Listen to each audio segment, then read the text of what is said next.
Hello, and welcome to the Stacking Dingers Show. I'm your host, Matthew, aka Sheep, aka Dark Sheep, and you are here on Stacking Dingers Show, your home for all things underdog, best ball, fantasy baseball. And tonight we will be having a conversation about how content is consumed. So, this is going to be kind of a meta episode. Um, and we're going to be talking to some fantasy baseball experts from the traditional fantasy baseball world to try and learn how to use all of the oodles and oodles of content that is out there about baseball, fantasy baseball, in order to get better at Underdog. So, whether you're a 5x5 purist or an Underdog junkie, hopefully this show will help you get better. With so much content out there, I thought I would reach out to a bunch of smart folks who make that content and talk to them about it. So let's hop over to the group here. We got a full packed house tonight. First of all, Billy, how are you doing? And where can everybody find you? You're the normal co-host. We'll start with you, and then we'll let everybody else introduce themselves and where all of their work is found. Yeah, I'm happy to be here tonight. This is gonna be a fun one. I'm definitely someone who played baseball, loves baseball, but I'm a best ball player. So and there's a lot of knowledge, and that's where my focus is on best ball. But there's a lot of knowledge in fantasy baseball outside of that little niche that we live in, and this is going to be a conversation about that today. So I'm really excited about that. But things are really good on my side. Vlad, let us know a little about yourself and where all your work is done. Vlad Sedler, longtime fantasy baseball roto player, analyst. Been around the block. It's been a couple of decades, and I am currently running the show over at FTN Baseball, FTN Fantasy, and we are in the thick of it. It's as everybody here knows, it's grinding season. It's researching. It's projections. It's preparing, and still so many months to go before the season starts. But best ball season is always. It's happening now, so I'm excited to be here. Bubba, what about you? Yeah, it's fantasy baseball 24/7, 365. It feels like Bubba and the Bloom Pod, Bench with Bubba Pod, writing all over the place. Patreon with Ryan this year at Bubba and the Bloom. So a lot of fun stuff there. But it doesn't stop cranking out projections, all that fun stuff. So doing a lot of Underdog though. Had Sheep on the show a few times, so that's fun, and it'll be fun to be on the other side of it with you tonight. And Ryan, other than the stuff you do with Bubba, what else do you? Where else can you be found? Yeah, other than putting up with Bubba twice a week, that's a every tall week all task. year, right? Outside of that, on the Bubba and the Bloom podcast, I'm over at Baseball HQ. We actually just finished the baseball forecaster, which is a huge hurdle for us every year. The PDF went out just before Thanksgiving, and the actual physical hard copy book that some people still like to read, myself included, is out in mid-December. So I'll start writing over at HQ at some point early next year. But just got that forecaster done and dusted, so I am feeling pretty good. I feel like in the world of fantasy baseball, it makes sense. There's still people that like physical books. There's just something correlates in my head for that. Yeah, it's the olds. It's how we work. Right. I mean, I'm not too much older, or not too old, but maybe I am. We'll see. All right. So before we get into it, I want to make a sales pitch to the people coming over from all the stuff that you guys do.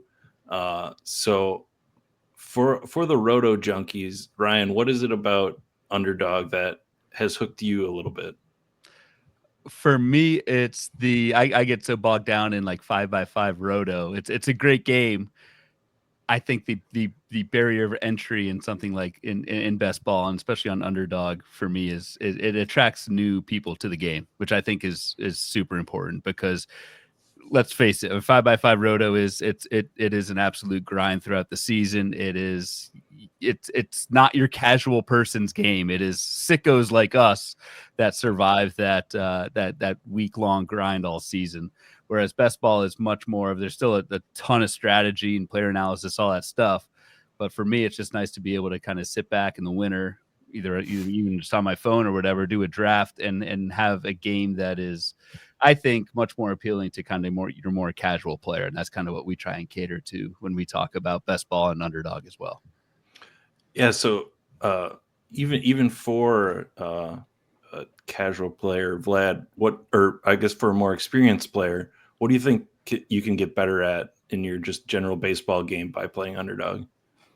Well, first of all, I mean, as far as the benefit is, I mean, you're drafting, you're getting to kind of get off the usual thing that we're doing. It breaks you off a little bit from your grind of, we're doing these gladiators, 50-round slow drafts, getting really deep, and all of that helps us to sort of prepare for Underdog. But obviously, you've got the twist and the point format and the best ball aspect of it.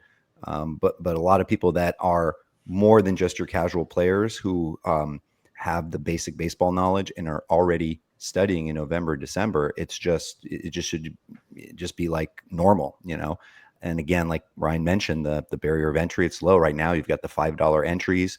You can do them all as slow drafts. I remember this time last year, I would do fast drafts on my walk, and then I walking the dogs. And I come back from walking the dogs, and all of a sudden my wife or kids are yelling at me. All of a sudden I forgot I'm in the draft. It's going on auto. And now I realize, man, let me just enter like 20 slow drafts, and I get a notification when it's up, and kind of know know what I'm going to do. And it just helps the kind of overall experience, and it gives you a little bit of a, something different from what we're doing day to day. Can I ask a potentially stupid question? Well, so 5x5 roto, can we just explain what that is, and some of the other more common ways to play fantasy baseball absolutely. That isn't best ball? Because I think that'd be really good for myself. Bubba, why don't you hit that? Well, 5x5 roto, you have like 5 hitting, 5 pitching categories. You have batting average, runs, RBIs, stolen bases, and home runs for hitting, and then pitching. These are standard. Again, you can go crazy with different things. Yeah. But pitching, you have like your wins, your strikeouts, your saves, your ERA, and your WHIP. So those are your 5x5 categories. And say you're in just a 10-team league, to keep it simple, 10 points goes to the one of the highest in each category, so on and so forth. And you want to have the most points in the end as the roto standings go. There's head-to-head, but we're talking 5x5. Most of us all play roto in that regard. Where like Vlad was saying, where you can kind of split off into best ball, you have like your points, because it's almost more of an OBP centric game where you get credited for your walks and all kinds of other aspects. In pitching, you get innings pitched and things like that, quality starts and all those kind of deals.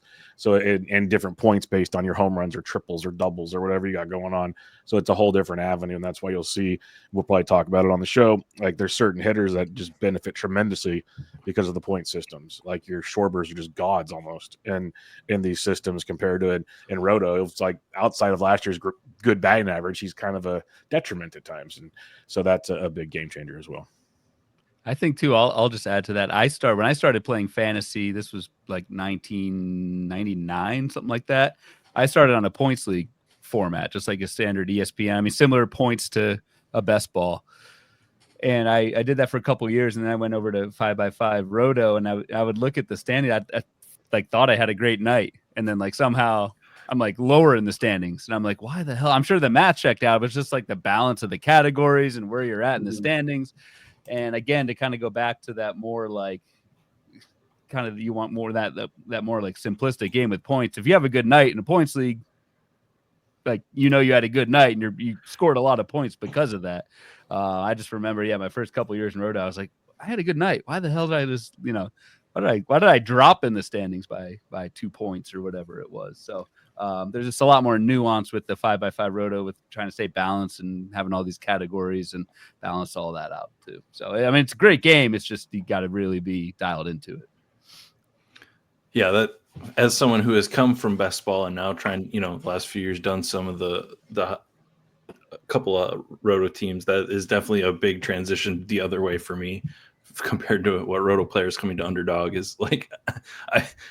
I can probably bet that I have a lot of Kyle Schwarber on my roto teams because I'm used to him on Underdog just being, a points monster. Beast. Yes. All right. So hopefully that clears it up for some of you coming over that and makes you want to play on Underdog, because if these guys are playing there, and there's got to be a good reason. with all the commitments and time that goes into their content and just playing the game too. So let's get into it. Let's get into the content side of things. We're probably going to say the word content 100 times on this episode, and I just hate that word, but I don't know a better word to replace it. So we're going to roll with it. So Vlad, let's start with you. Let's say you're picturing the person that's going to consume your content. Who is that person, and how do you think your work is best consumed? Well, I think the important part, especially from kind of creating a program standpoint every year, it's making sure that you are kind of covering all the bases or being able to reach out to players of different skill level, people of different interest in it, and you are giving something to everyone. I know that the content specifically that we create, we should make a drinking game every time There you go. content is more catered to the people that are starting to draft earlier in the year, who are more the year-round baseball folks. And it's, I guess you could say intermediate, up to advanced.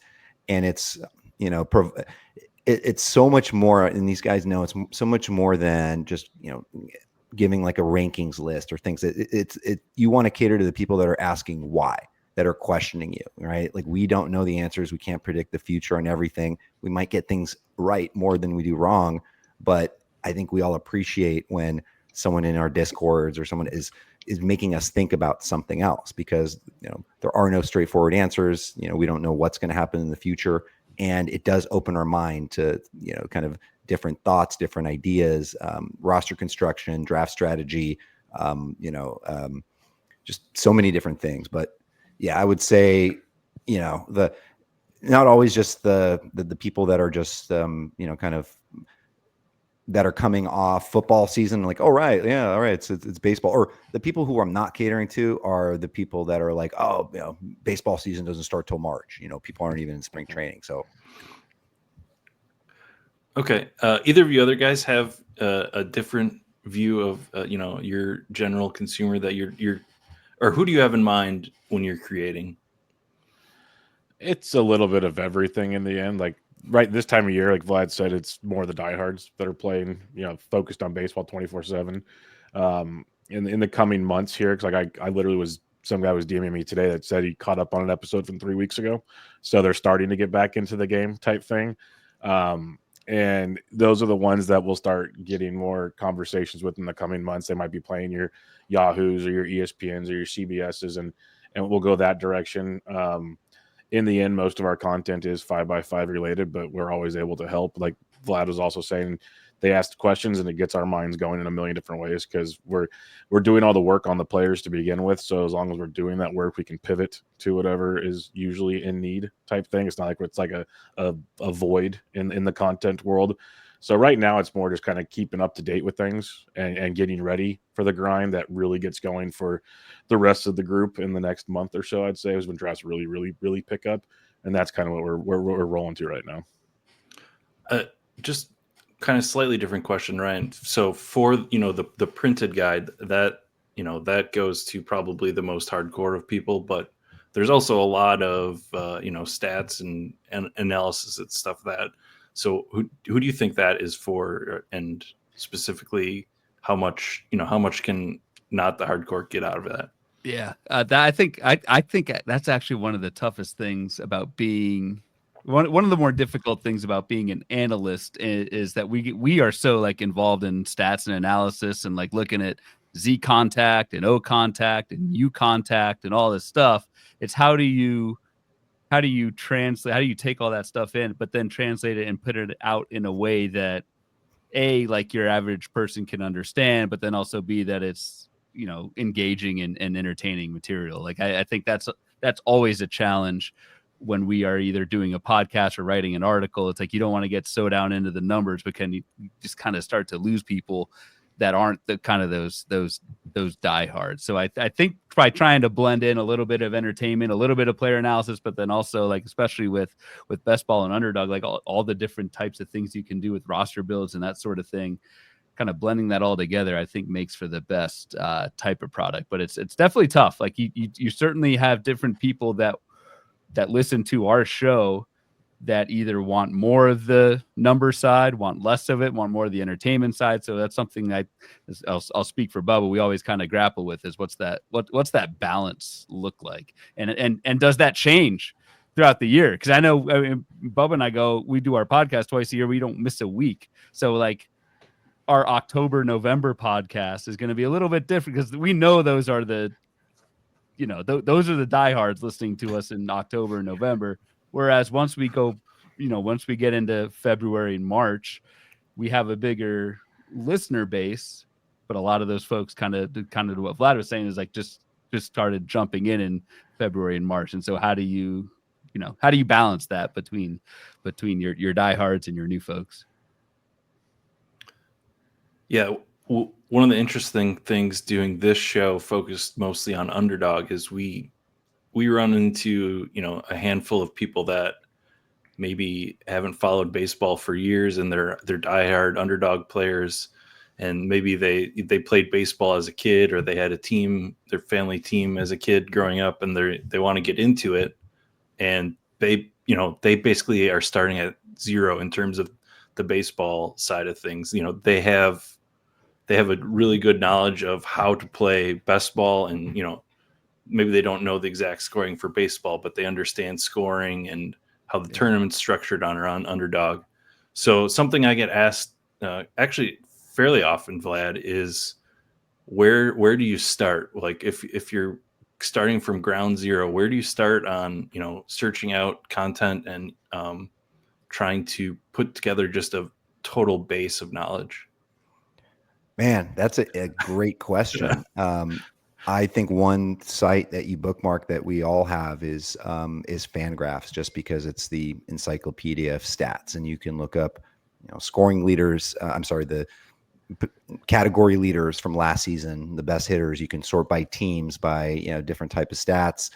You can look at projected lineups for the upcoming season, and that is just a good place to kind of collect the information. So when you're pulling up the Underdog ADP, you've got the list of players. You start to kind of familiarize yourself with them.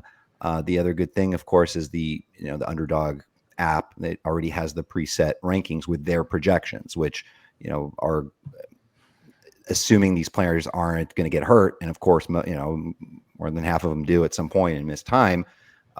It's you already kind of have a base to work with, and so there isn't like massive variance. I think even these guys or us, we were doing Underdog rankings for our site. You'll have some difference between our rankings and what Underdog has, but it's not going to be a massive difference. They're not going to be somebody that's like ranked 250 overall that we have like in the top 30 or things like that. So you kind of have a good starting point there. I think getting familiar with the stats, listening to podcasts, and obviously a lot of great paid sites out there. But honestly, I would say if you're getting started with Underdog, you listen to your guys' show. Mm-hmm. Thank you. But yeah, so I guess they usually start here, and then they're like, because we don't necessarily, a lot of our shows are strategy based, and there's so much out there on players and an analysis. So let's say someone's coming into Bubba your catcher recap, like they're starting here and they stumble in. Well, let's not start catcher because that's a little bit weird position to talk about in terms of Underdog. Let's say they're looking at they just stumble upon your outfield recap from last year. And they want to get better at Underdog, and they want to start learning players. How do you suggest maybe filtering some of the stuff like that into Underdog? Well, knowing that scoring to start with would be big, because we kind of hinted on that earlier. It will differentiate quite a bit. And like if you're just looking at say rankings or a break, like a preview of the position or something, it'll still change quite a bit, as we mentioned, but it'll give you like Vlad said, it'll give you the rough idea. It's not going to be that far off from what like the app will show on Underdog. You'll get a good like sense of the position. But if anything, it'll give you kind of like these guys could be breakouts. Like we talked last year, Matt, that there's certain guys that are ranked so much lower that we could, see getting breaking out, like especially the young players that get put in the system this year. Like, I'll give Underdog a ton of credit here. The early release of the roster pool much tighter than last season compared to a lot of those kind of holes that we saw last year. But what I would suggest is you just kind of go through, listen to the key points. You could probably ignore the top 20 because that's pretty much the top 20 everywhere you go. That's pretty simple stuff. Dig into the later round options, the bottom, half of your outfielders, and at least it'll give you an idea of guys that, like, playing time wise, because you want as many at bats as you can get in all formats, but especially Underdog, you want to rack up points. So look at something like that and go from there. And if anything, I know Vlad does it, we do it. Just reach out, ask questions. Like, we can help you with all that kind of stuff. It's part of the fun in it all. We enjoy talking about it. That's the fun part about it. Yeah, I mean, I think go I ahead. just want to note something. So Underdog does have like infield, outfield, and pitcher, just like lumped as those groups, 3 groups. And the more traditional fantasy baseball has a more like split by like traditional baseball positions.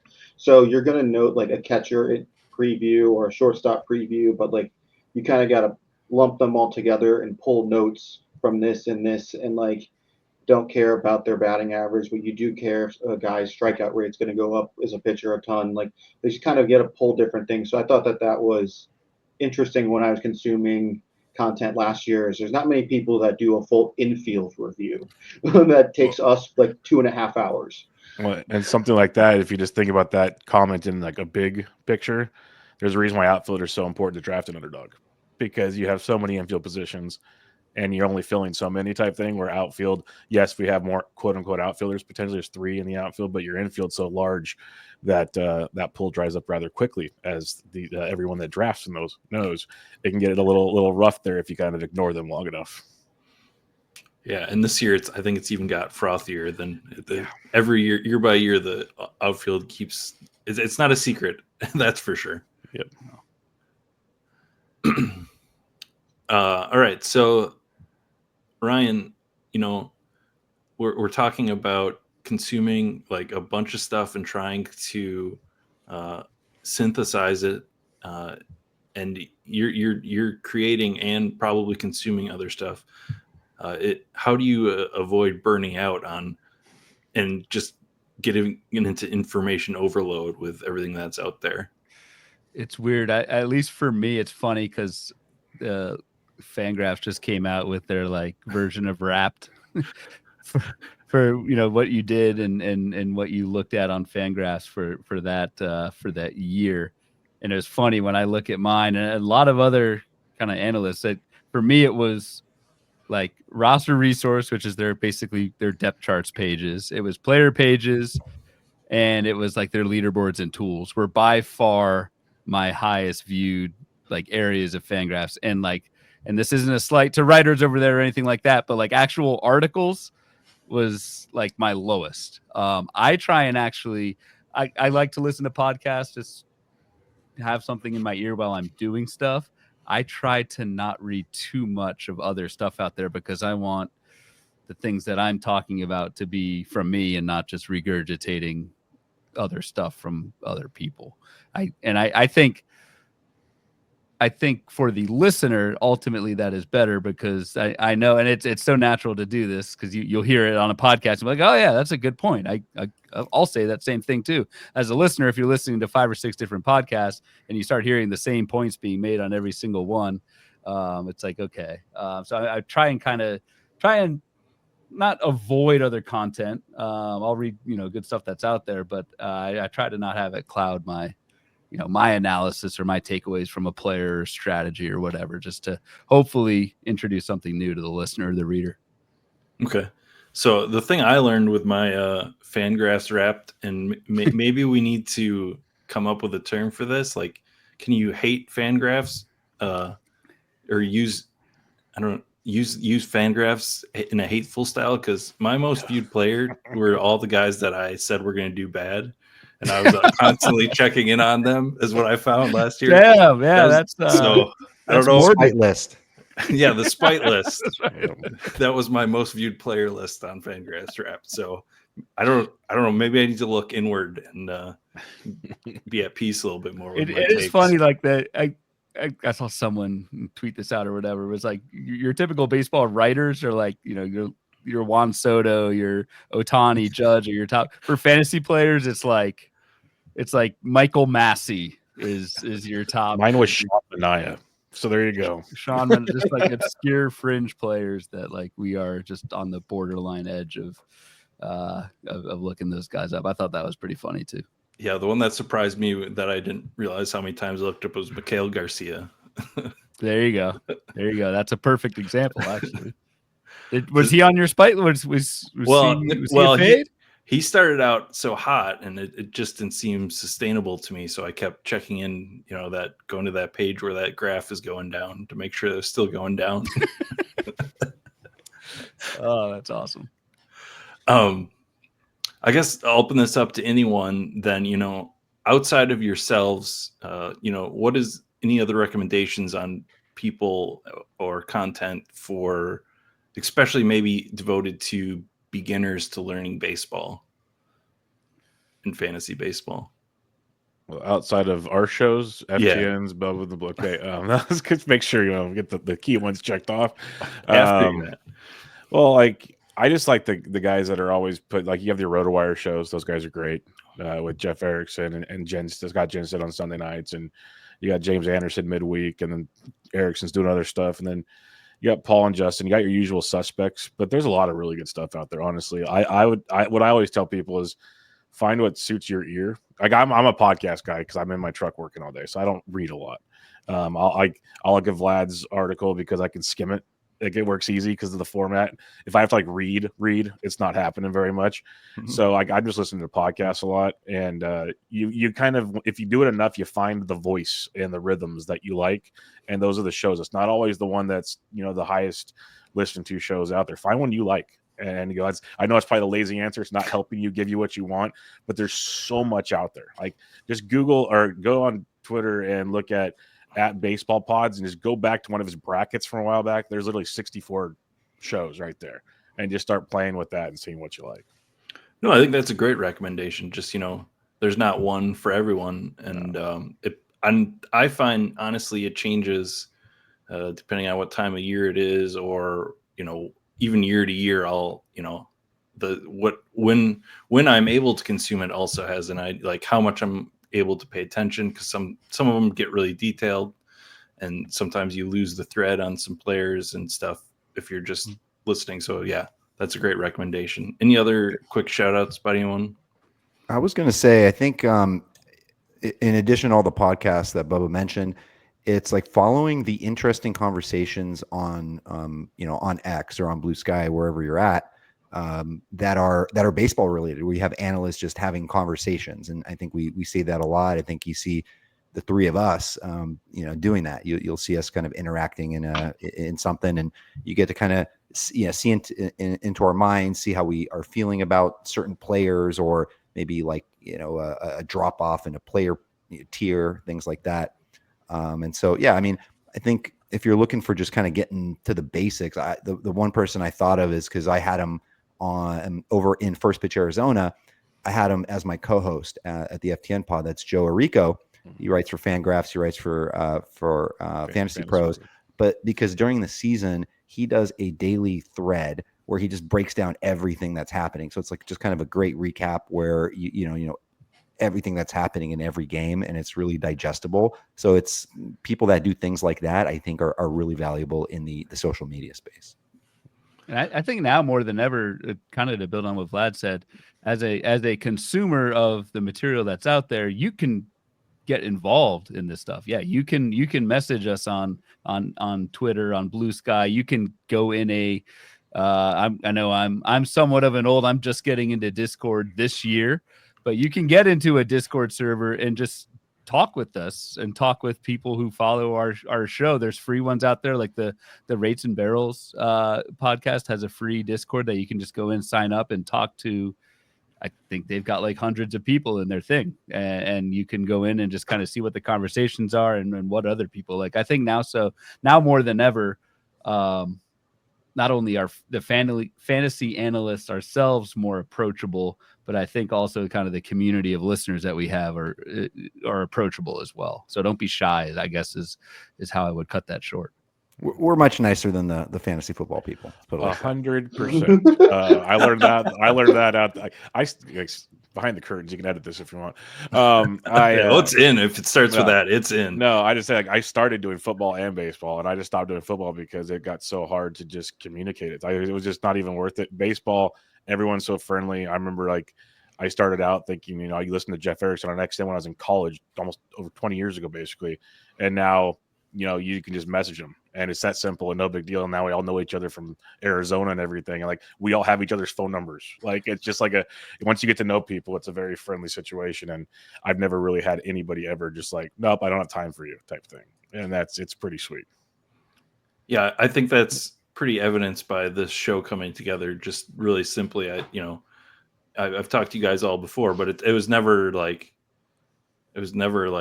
we were introduced or anything. I just sort of, reached out to a lot of people in this industry, and I will speak to that. Yeah, I've always had great response from most people, and I do kind of want to highlight what Ryan said about other, players, because just how in depth fantasy baseball is. You generally have a player base and a community base that is part of the conversations that's pretty locked in. So it's not like you're talking to people that are just making stuff up or misinformed. Everyone's fairly highly informed that's taking part in the conversations.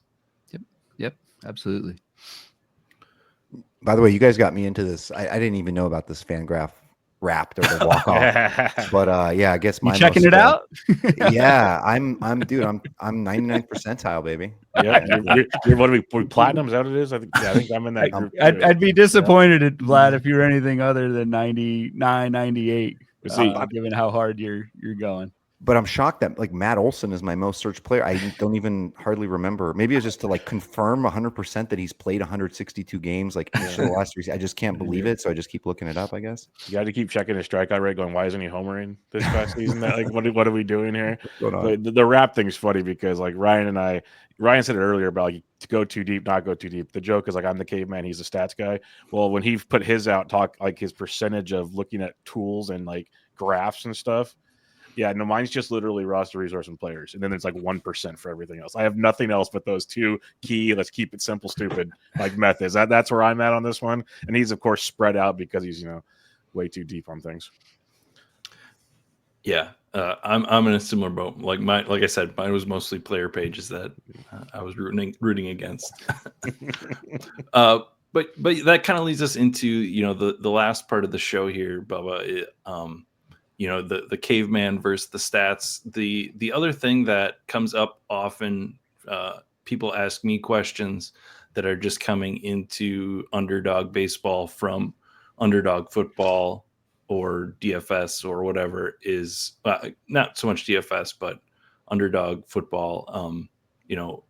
We do these shows, we'll throw out things like WOBA, just all the stats. So it can be very confusing to people that are new. So since Ryan, you are the stats guy, where is the best place for someone new to start learning that really, really you want to talk about a depth of knowledge that you could get into?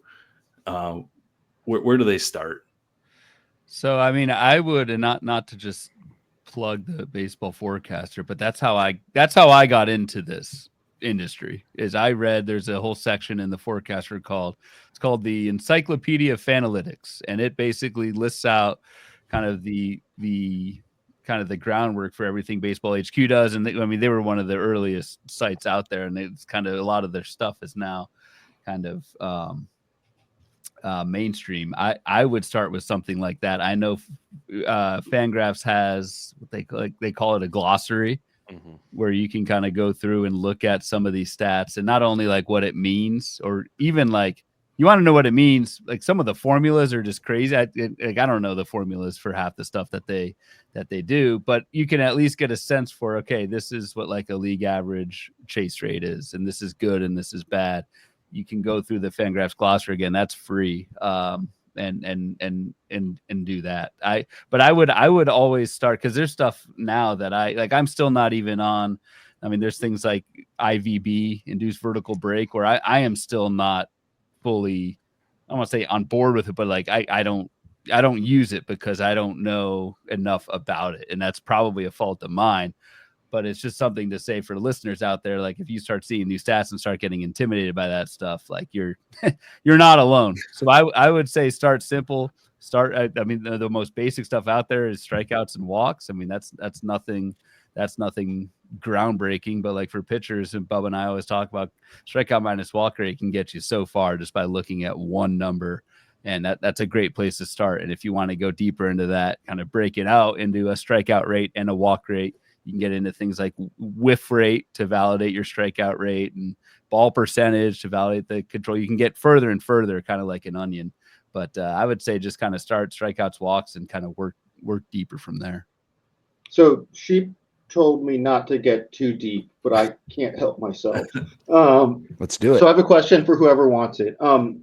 Projections are a major part of baseball, and they're very sharp in some instances. And I know there are communities going to heavily lean on projections.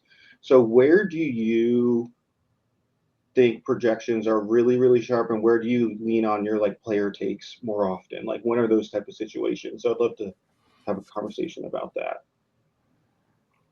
Whoever wants it. I mean, go ahead. One thing I wanted to say that Ryan mentioned is if you're planning to just really get into Underdog baseball, just fantasy baseball in general, you just buy the forecast. You buy the Baseball HQ forecaster. It's just something that you have to have, and whether it's you have it on your the PDF version or the book, it's something you can constantly refer to. You can go back to. There are sometimes things in stats or theories that I forget, and I'll go back and look at it. I have my collection from the last 15 years stacked behind me, but it's important. And of course, they have their projections there as well. I create my own projections, the VDP. There are a whole bunch of them on Fangraphs from different models, and there are other paid sites that have them. And to be honest, essentially, there are minor differences in a lot of them, and different ways that they come about, get to places and things. But for the most part, there is not a massive variance in there. I think it's more looking for the outliers, like finding the guys that really stand out to you. I guess I will toot my own horn, but just like a few guys from last year that I was drafting everywhere in November, December, January, maybe not November, December, but it was, Garrett Crochet, Ronaldo Lopez, and Jose Caballero. And that was just through the grinding of my own sort of work and research. And then just recognizing market price, like, wait, why are these guys way down here, where everything that I'm reading, if I'm just kind of following what the stats are telling me and the opportunity is telling me, these guys are way, way underpriced. And then it's just like a fun game. We get to just do it all the time, this research, and it never ends. There are like not a million players, but it feels like it. Like, I think like just earlier today, I was looking back, I'm like, man, I really don't feel comfortable with this group of pitchers of, the Gosman, Kikuchi, Robbie Ray. Like, now they're just a glut to me. I felt like I had confidence, like who I liked better a couple of weeks ago, but now I don't know. Oh wait, Flaherty's not even signed. You got this and that. So it's this constant thing, constant puzzle. I think projections are important. I think a lot of people, even those able to create their own models or are comfortable in Excel, can blend projections. I think that's helpful too. So I think they are valuable. But there's none out there that are like, these are bad. Yeah. And I think it is, in the game of Underdog, I think that as it develops, players have really got to the point where projections are just like table stakes. And we had, when Underdog first started its format and people hadn't really, grown it was you could be the only person, a couple people in each draft you could tell were using some sort of projections. There's a lot more gut, but as time goes on, projections and understanding them as an Underdog player, especially the differences, outliers, and how they're based on volume, I think is the number one skill that you should have just as a basis before you get into starting to do drafting the format and roster construction. So that's not too deep, Billy. I think that was a great question. I'll add. I mean, I think I'm a big fan of working smart and not hard. And I think projections can get you very far. Like, I think we can trust the fact that there are very smart people and models out there that have built these projections. So, like, why not use them? Because they're smarter than us, like, or at least smarter than me. Like, I'm going to use that. And especially in Underdog, where you can basically just, if you format your file right or whatever, you can just upload right into Underdog, and it's your rankings are in the draft room. Like, why not use that? I think to also kind of add one thing to an answer what Billy asked was, like, I do think projections, I mean, they're obviously done by computers and models, so they obviously have blind spots. I think it's more worth your time trying to decipher who's going to get playing time as opposed to how good a player is. Like, I'm not going to spend 20 minutes figuring out if Matt Olson is a 40 home run or a 45 home run bat. Like, he's the both. Projections can figure, the projections can figure that out for you. I'm going to spend my time looking at, what does a playing time situation look like for a certain team? I think that's where projections, I don't want to say fall short, but I think projections are really, really good at, like, projecting a player's, like, talent level, but then we can kind of use our kind of common sense and whatnot to go at it from the playing time aspect. Projections also don't know if, like, someone's been playing hurt for the second half of the season and their production tanked, and is that getting weighed in a projection that is overly or not? So some of those kind of, like, contextual factors, I think you could take a projection as your base and then improve upon it. So I know we kind of skipped over some of the stats stuff, but Ryan, you mentioned K minus BB, or strikeout minus walk rate for pitchers. Yep. What if someone's new? What is the hitter version of that? For me, the hitter version is strikeout rate, barrel rate, and then if you're in a roto league and you care about steals, I would say stolen base success rate. I think those are the three. If you want to boil it something down to three numbers: how often does a hitter strike out? Strikeout rate. How often does he make hard contact? Barrel rate. And then if you care about steals, how often is he successful on the bases? Because if he's successful, he's going to keep running. He's not. So those would be the three on the hitter side that I look at. And then on the pitcher side, just strikeout minus walk. It gets you very far. Go ahead, Vlad. Bubba, I would throw in WRC plus if you want something simple, just because it's an easy one to navigate. 100's average. If they're above 100, that means they're better than average, and you can kind of go from there. Usually the higher above average, they are hitting the ball hard, or they're stealing bases, or they're getting, like, the things you're looking for. So it's another easy, just one click one to break down stuff. I like looking at a stat that if you see something now, it makes you want to dig in on a player, and that's the kind of way you can kind of weed things out and go from there. Because barrel rate's one of my favorites, but Ryan took that one. That's why I went first. I mean, I was going to say, like, especially for Underdog, it's the walk rate is for me is very important, and also the relation to their strikeout rate. So the, their plate discipline, basically. So guys like, if you sort by, K, walk to K rate, and you have guys that are basically walking more than striking out, it's a very small bunch of guys. It's like, every year it's whoever, Soto, Alex Bregman, Vinny Pasquantino's one of those guys. I mean, those are the type of guys you're looking at. That you're looking at contact rate. You can kind of use it like 75% as a base. Anybody over that is I guess above average and elite. And you can look at their past few seasons and see how they're doing. And then I'm looking a little bit more at the blend of some of the StatCast data, and the StatCast data is also available on Fangraphs on their player page. So in addition to the barrel rate, I'm looking at their exit velocity. Are they, an over, 90 mile per hour on average guy? Obviously, we've got like Judge and Stanton who are, off their rockers hitting, 96 miles per hour on average. But it's that with the hard hit rate, over 43% or whatever it is. And just kind of the blend of all that with barrel. And then another simple way to look at it is isolated power, the ISO. Yes, I think is another good stat out. You can go to just, you can go on the Fangraphs, any of the projection systems right now, sort by ISO, by position, and just figure out, hey, I need some power, and go to previous years, see, so many fun things you can do. Like if you want to see ISO among, third baseman over the last 3 years, just sort it for those 3 years, set your, minimum qualified thing, and be like, oh, wow, I didn't know, so-and-so is, such a hard hitter.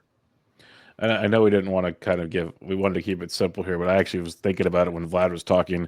If you want just like one, maybe cater more so to Underdog compared to others, it encapsulates a lot of what Vlad said. Just go look at OPS. Gets you your on base and your power guys all in one, and just look at that leaderboard. And there's some, even when you pull up last year's numbers, that you might not think are going as high as some others, and that stands out in a big way as well, because they'll rack up points in bunches. What's the opposite side of that? What's a statistic that may be misunderstood or misused or is thought to be valuable but really isn't relevant or indicative of someone performing well?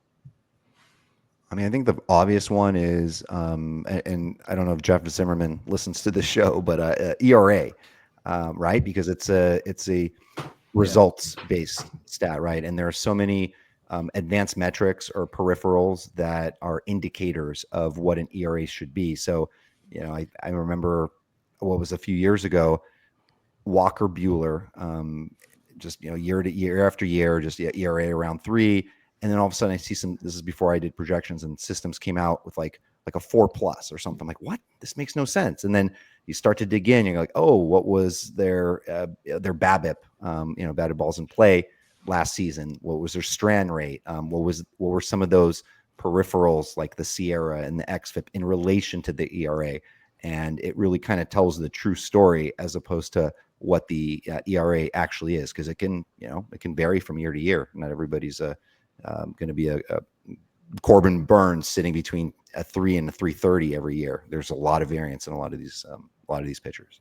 I think another blind spot too is, I guess it's recency bias, but I think just looking at last year's numbers only and thinking that's who the player is.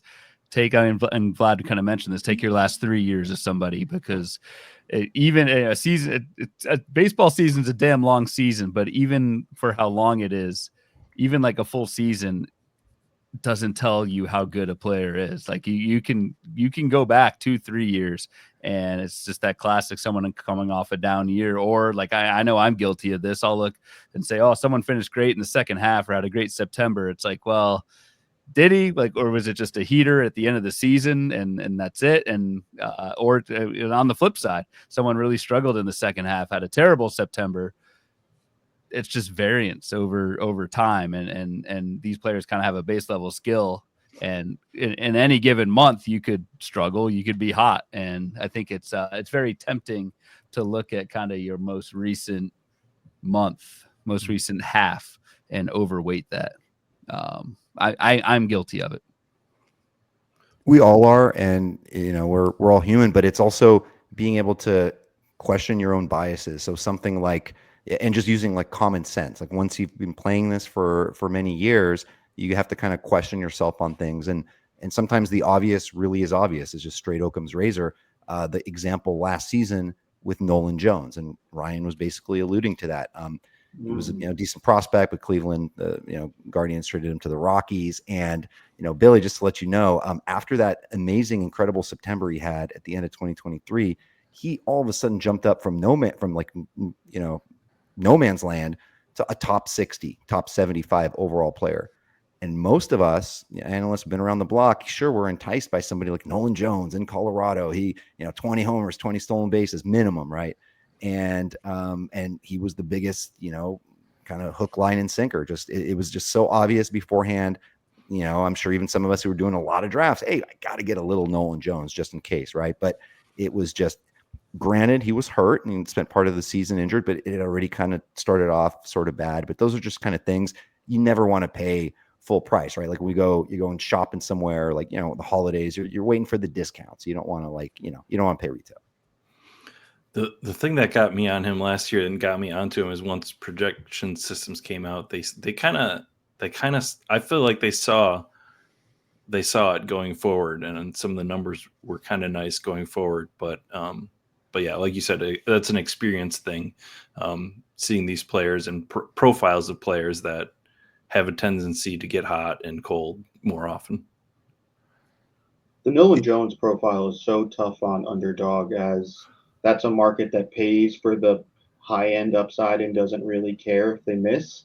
And so that he just fit that mold so perfectly. And I was guilty of that. And I do not want to derail, but just since I have Bubba here, I wanted to ask him, because there's a guy that fits that mold now, and it is, a player, but Tyler Fitzgerald. Tyler Fitzgerald. And the Giants. I just want to know, like, he's not that expensive. He's not in Nolan Jones range.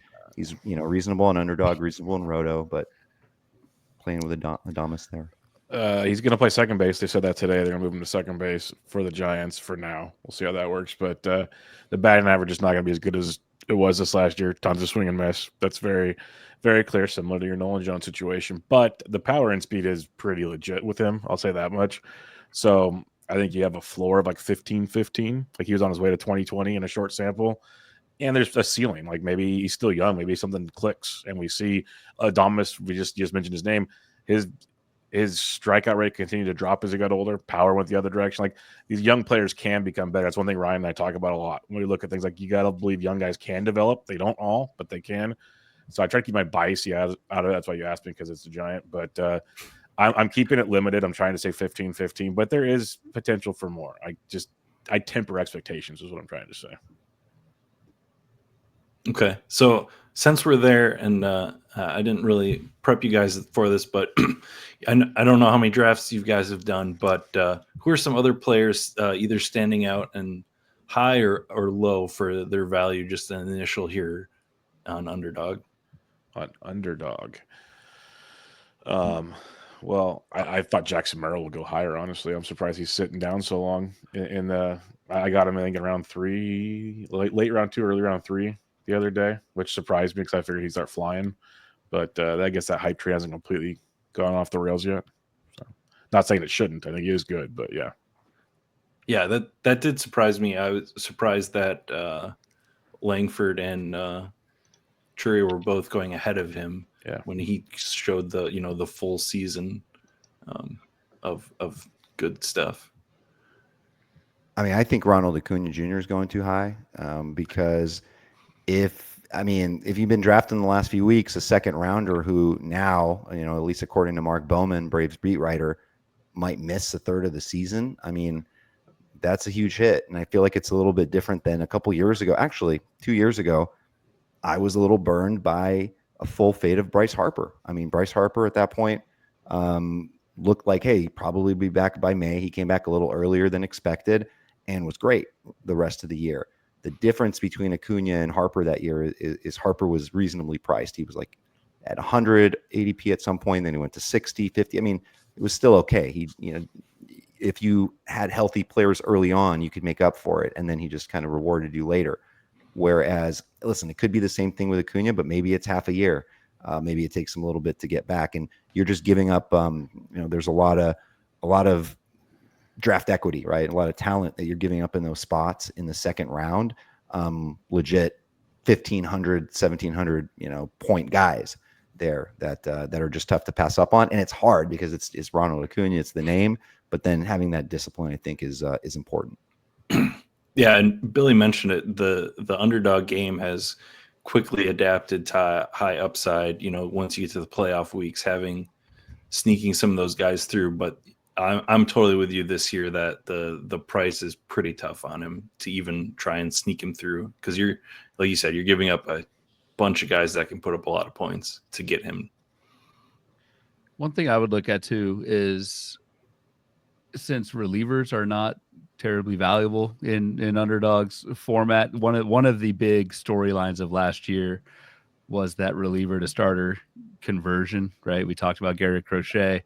There are several names being thrown out there early in draft season, where if you take a shot at a last round Griffin Jacks, Jeff Hoffman, Grant Holmes type of player, there's risk in that they don't make the transition to the rotation, and it's that, but it's one of your last picks. I think that's something you could do, and I think with like a underdog ADP, people may be so used to just not even considering relievers that now once they become starters and have success like they did last year, I think that could be huge, especially if they can make it to the kind of playoff stages of Underdog. That's kind of another conversation, because like Crochet, I don't know how valuable he was towards the end of best ball leagues last year, but I think that's something that is kind of going under the radar a little bit early in best ball season.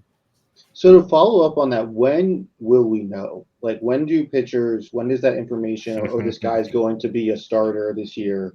When does that typically become available? That's a great. I mean, we don't know until, in my opinion, we don't know. I don't trust anything a team says anymore about any player. I don't think we can fully know until we actually get pitch counts of bullpen games in the spring.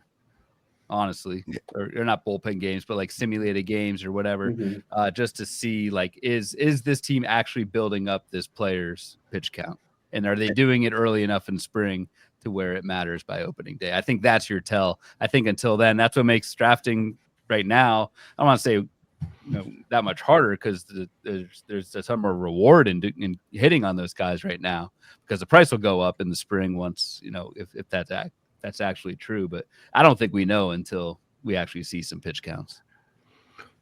Yeah, I think like in the case of like a Tanner Hawkman, I mean, if Tanner Hawk and Garrett Whitlock, if you've been through that in Roto, dealing in Boston, where a starter to close, reliever, where if one of them are going to Boston, just kind of forget about it.